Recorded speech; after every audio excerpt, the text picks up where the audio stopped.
All right. Hello, everyone. Welcome to Office Hours, where we answer questions, give philosophical perspectives, formulate and explore arguments, and deep dive into particular topics of your choice.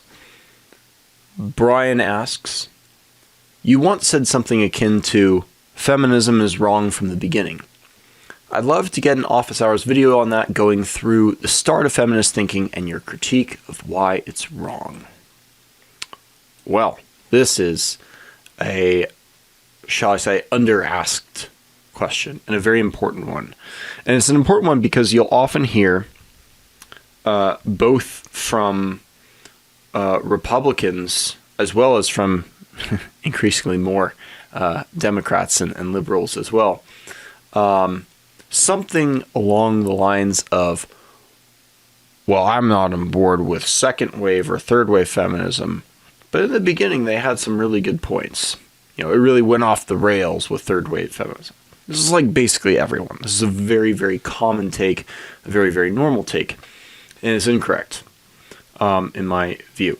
Now, let's lay out some basics here really quick. The four waves of feminism, 3, 4, depends on who's counting. But the first wave, the legit one, the good one, as people say, is from the late 19th to the early 20th century. And that was really focused on suffrage, the right to vote, and other legal rights of that kind. It was a natural rights-oriented movement.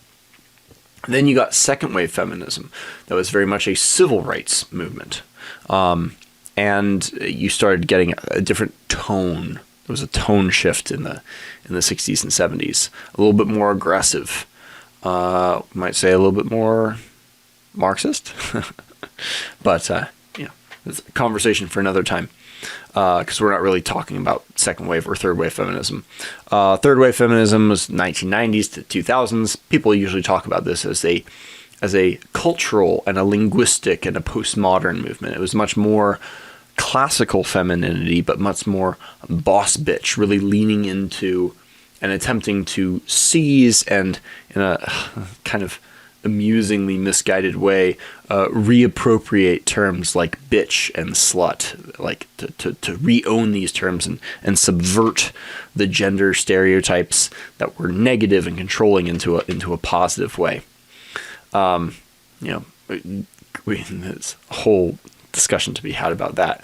And then some would say there's a fourth wave feminism that's even more inclusive, because a classic feminist critique of first wave feminism was that it was not inclusive enough. It was all middle class white women. And you get the extreme counterpoint to that in what you might call fourth wave feminism, which is not feminism. They just call it that because it's really just queer theory. There is no women anymore. What is a woman? Ask the wrong question, you might end up like J.K. Rowling, expelled from the feminist club. Fourth wave feminism is just queer theory, as far as I can tell. There's probably some nuance to it, but we don't care about that. It is it's very common to hear people say, "Oh, there's definitely problems with the communism, the man hatred, and labor," but they had some really good points early on. So let's go back to early on. If you look at, let me just lay out the thesis right now. There is a Motte and Bailey, which is to say, the Motte and Bailey is a form of equivocation in philosophy or argumentation, where someone has a motte, which is this it's based on an old way of building castles, where you have this low kind of village down on the bottom, but then there's a castle high up on a hill with walls. And so if the village comes under attack, people can retreat from the motte to the bailey, to the castle up on the hill. And so in argumentation, a Motte and Bailey is a form of equivocation, where people have this very outspread, kind of indefensible position. But then when that position is criticized, they retreat to the bailey and say, oh, no, it's really about this other thing. And that's what we see with feminism. The motte, the sort of expansive, spreading out argument, is the true nature of feminism, and that is patriarchy theory. You do not have feminism without patriarchy theory, and we'll get into that in a little bit. But when it's challenged, because patriarchy theory is sexist, it is man hatred. They will retreat to the Bailey and say, oh no, feminism is just about advancing women's rights. It's just about equality. Who doesn't like equality? It's not about hating men. It's not about all this stuff. It's just about advancing women's interests and legal protections. Who could be against that? And that's what it was in the beginning, wasn't it?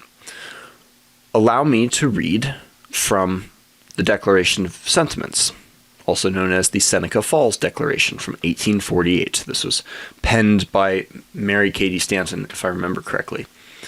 I'm not going to read the whole thing because the majority of it is just a crappy plagiarism. And by that I mean a verbatim appropriation of the Declaration of Independence. But notice the difference in target here. After beginning with a just verbatim recitation of the Declaration of Independence, the Declaration of Sentiments reads as follows, quote, "The history of mankind is a history of repeated injuries and usurpations on the part of man toward woman, having in direct object the establishment of an absolute tyranny over her." Let me read that again. Having in direct object, that means intention, the establishment of an absolute tyranny over her. To prove this, let facts be submitted to a candid world. He has never permitted her to exercise her inalienable right to the elective franchise. We'll return to that in a minute. He has compelled her to submit to laws in the formation of which she had no voice, unlike men. He has withheld from her rights which are given to the most ignorant and degraded men, both natives and foreigners. May be valid. Having deprived her of this first right of a citizen, the elective franchise, not the first right of a citizen, thereby leaving her without representation in the halls of legislation, he has oppressed her on all sides. He has made her, if married in the eye of the law, civilly dead. He has taken from her all right in property, even to the wages she earns. He has made her morally an irresponsible being, as she cannot commit many crimes with impunity, provided they be done in the presence of her husband. In the covenant of marriage, she is compelled to promise obedience to her husband, he becoming to all intents and purposes her master, the law giving him power to deprive her of her liberty and to administer chastisement.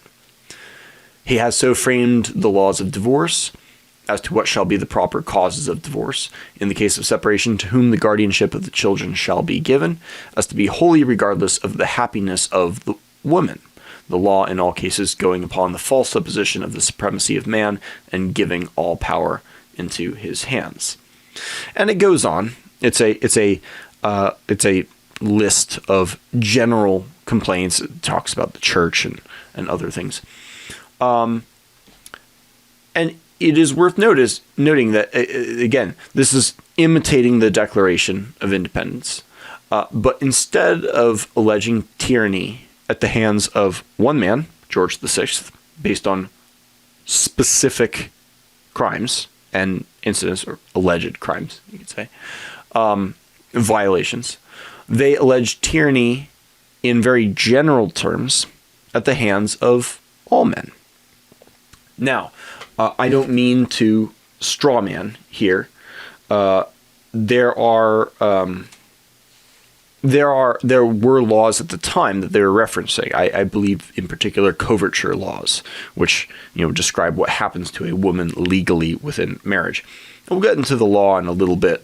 Well, but again, I want to point out here the theft of the language of the Declaration of Independence, which was, again, specifically leveled with specific complaints done by one man to and reapplied to the history of mankind and the part of man towards woman, having in direct object the establishment of an absolute tyranny over her.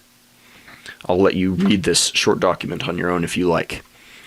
So that lays out patriarchy theory. What is patriarchy theory? Well,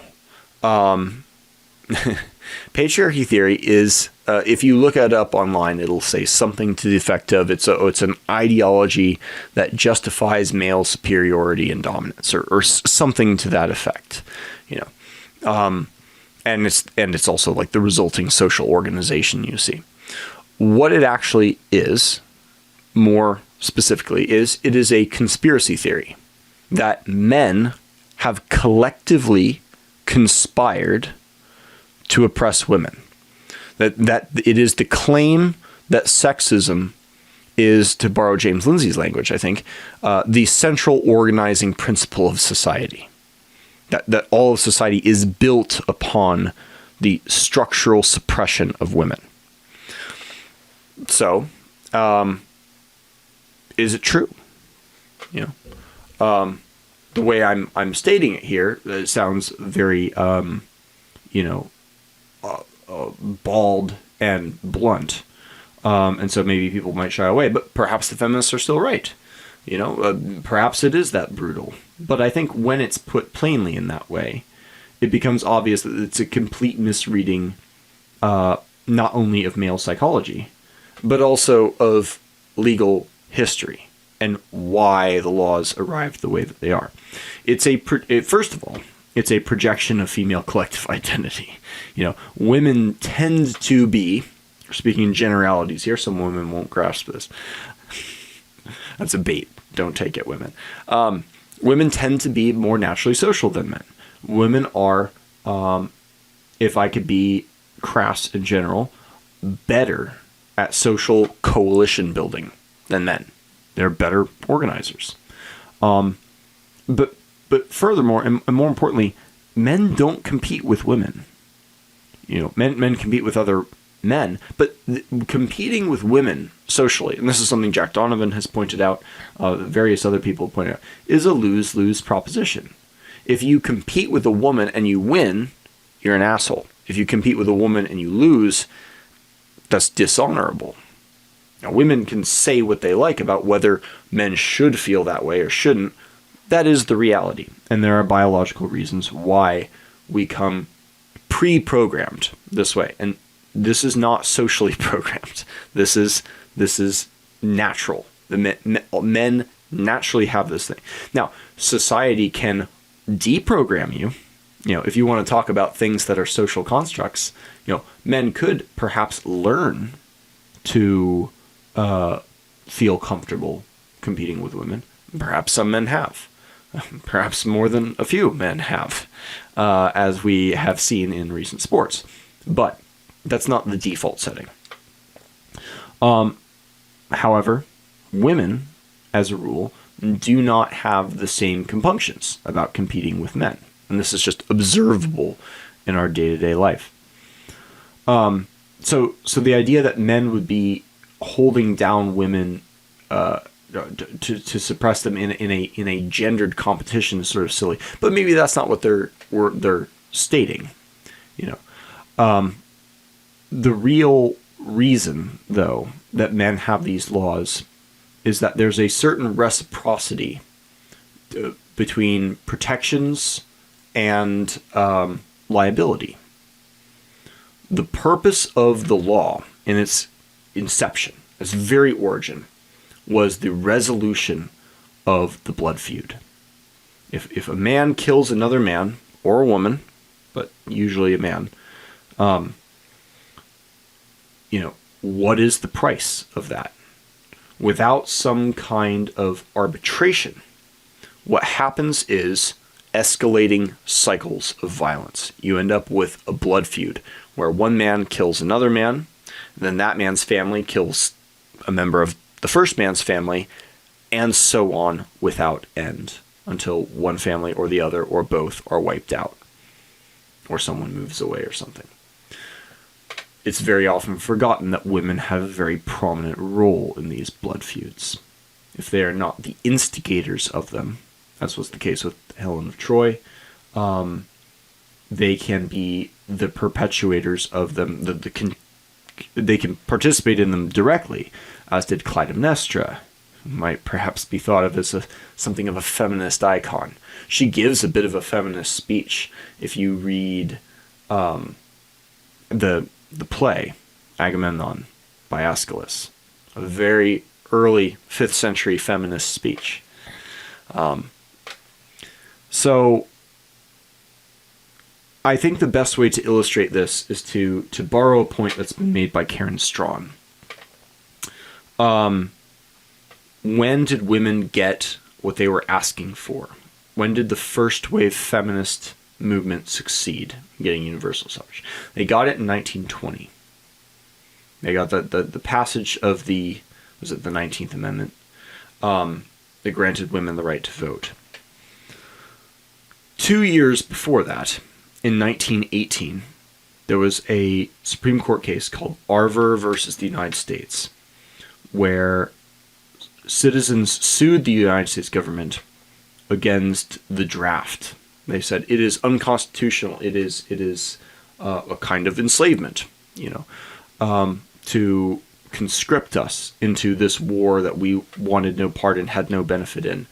And in the end, the Supreme Court ruled that no, in fact, the draft is constitutional, and the state has the right to conscript men into combat and potentially death, because the protection of the very rights that the state protects is contingent upon the state's martial ability to protect them. So it's linking, it is Arver versus the United States essentially linked the state's ability to take men, to possess men and use them in dangerous, perhaps lethal situations in order to exert its power around the world or at home, with the rights enjoyed by these men, protected, including the right to vote, which became more or less universal in the 1850s. It wasn't universal in 1789 with the Constitution. It was reserved for particular kinds of landowners. Not all free men could vote. It was not a right in that time. So there was a pairing of the right to vote for men with the obligation to combat, even to conscription against your will by the state. And that was established more or less formally in law in 1918. When women got universal suffrage in 1920, did they also get conscripted? Did they also get brought into the selective service? No, they didn't. They're jumping on the bandwagon and imitating the sounds of oppressions from others without really understanding the negotiations and trade-offs at play, which is what we saw in the Declaration of Sentiments. I think the whole thing is really can be summarized in a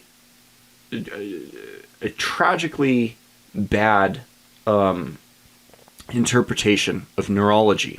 This might sound like a strange tangent, but it was given by Robert Sapolsky, who people might know as a famous professor of behavioral biology at Stanford University. He's a neuroscientist and a researcher of the brain in primates and baboons in particular, humans to a degree as well.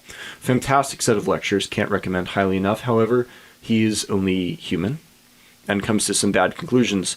And at one point in one of his lectures, he was talking about the psychology of violence. And he noted how there are certain pathways in the brain of men that are shared by the parts of our brain associated with violence and the parts of our brain associated with sex. And he said, perhaps that explains why so many men confuse sex with violence. It took a layperson with no 4-year degree, Karen Strawn, to point out how ludicrously counterintuitive and ideological that interpretation actually is. What is obviously going on, and this is the essential point I made in Defense of Hatred, is that no, sex or love or affinity of some kind can motivate violence. So if someone you love is at risk or endangered or injured. The shared circuitry is how that motivation, the love, can trigger a motivation for violence in the right context, not against the object of love, but against the thing that threatens them. Put in neurochemical terms, scientists have observed that there is some oxytocin, the so-called cuddle hormone, is not only linked to affinity, warmth, social proximity, but has also been found to be linked to xenophobia and schadenfreude, of gloating over the misfortune of others. It's that exact same link. And women, I think, feminists, I should say, locked in as they are in their female mentality, their female mode of perceiving and experiencing the world, are failing to correctly understand how men are processing the world, and are doing to male-constructed, because they are male-constructed, legal institutions and cultural institutions, and presuming that it is having in direct object the establishment of an absolute tyranny over women. No. Men have no desire to tyrannize over women. Men have every desire to tyrannize over each other. Mostly to protect the things that they love, that we love, from other men who would take it from us. Whether that's our woman, our child, or our homes, or our nation. And continue to attempt to do this. And there's an important point to discuss here. I know I'm going a little long for a short form video, but I think it's worth mentioning. It's important to speak like adults on this. Some people will balk just at the word ownership, sort of not grasping the breadth and variety of usages that can happen there. They'll talk about like women as chattel slavery in the past, which may in fact be legally true, but men were also owned. Functionally speaking, serfs were essentially owned by their knights. Knights were themselves owned by their lords. Lords were owned and sometimes sacrificed by their king. The king was more or less owned, or was supposed to be a servant of the church, and often died on the battlefield in service of the church or their land, sometimes in defense of the serfs. Today, marriage is essentially a contract of mutual ownership, and even the unmarried are in some sense owned by the state, as is sort of legally proven by Arver versus the United States from 1918. The only ones who are not owned in some way, we have a special term for them. They're called outlaws, and they have no protection from the law. You don't get protection from the law unless you also have obligations and duties according to the law. So feminism is not serious. There was no point at which it was serious. They had complaints about their treatment. They had complaints about the law. We have changed the law in accord with their desires, because men have a tendency to want to please women for evolutionary reasons, very obvious evolutionary reasons. But the advances women have received because of feminism granted them rights without the concomitant responsibilities which were responsible for the negotiation of these rights in the first place. It's an unserious movement. It's feminism has been children playing with big kid concepts, and the results are quite tragic, because it's broken down the order itself. The result of this has been Rotherham in the United Kingdom, or the rape gangs in Germany. I remember there was a New Year's celebration in Germany, I believe it was in Munich, where a bunch of people were stabbed and sexually assaulted in public, right in front of a cathedral. And there was a big hullabaloo about how none of the feminists were saying anything about it. They were staying very noticeably quiet about it. And I think that's because they understand that deep down, they need to be protected by men. Well, why should men protect women who resent them and hate them and blame them for all of their problems legally, and who issue any sense of ownership, even of a vague obligatory kind of way? If a man were to say, we need to protect our women or our children, speaking in a very vague nationalistic sense, like, I want to protect our children in the future. They're not your children. Well, no, obviously that's not the sense. We mean ours in the sense of, the people we have a civic duty and responsibility for and to. And that's exclusive. There's something exclusive to belonging in a nation and belonging in a culture, just as there's something exclusive to belonging in a family. The history of feminism is the history of patriarchy theory, which is itself just a manifestation of the misunderstanding of how society works and why men do what they do and why laws are the way that they are. It comes from academic women who are completely removed from the realities of violence and sort of man in the Hobbesian state of nature. But they're beginning to experience that in Europe and maybe in the United States, coming to a town near you. So good luck. And that, ladies and gentlemen, is why feminism was wrong from the beginning. Thanks for listening.